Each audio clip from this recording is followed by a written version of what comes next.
அதான் நான் சொன்னேன் சாமியார் வாங்க போகலாம். வாடா அந்த சாமியார்கிட்ட போய் இந்த தாலியை போய் கொடுக்கலாம். சாமி எங்களுக்கு என்ன ஆச்சுன்னா சண்டா அந்த தாலியை கொண்டா. கொடுங்க கொடுங்க. ரொம்ப பூச்சாண்டி. நீங்க நினைக்கிற மாதிரி இது ஒரு மனுஷனோட தாலி இல்ல, இது ஒரு ஆன்மாவோட தாலி. வெளியேறுங்க. நாங்கள் காலையில் இருந்துட்டோம் சாமி. நீ இருந்தியாடா? ரெண்டு தடவை. வாங்க வெளில போங்க. எனக்கு என்னமோ இது சொல்கிறத பார்த்தா உண்மையாக இருக்குமோன்னு தோணலை. பார்க்க பார்த்தீங்கன்னா நல்லா கரடி காண்டாமிருகம் வேஷம் போட்ட மாதிரி எப்படி இருக்கான் இவன்லாம் நம்பி கூட்டு வந்துருக்கீங்க பார்த்தீங்க.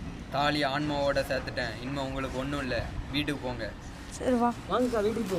வாங்க வாங்க வந்த வேலை முடிஞ்சிட்டு வாங்க போங்க. என் பீஸு நாங்களாம் ஸ்கூலுக்கே ஃபீஸ் கட்ட மாட்டோம், ஃபீஸு கேட்குறோம். ஃபீஸு தாடி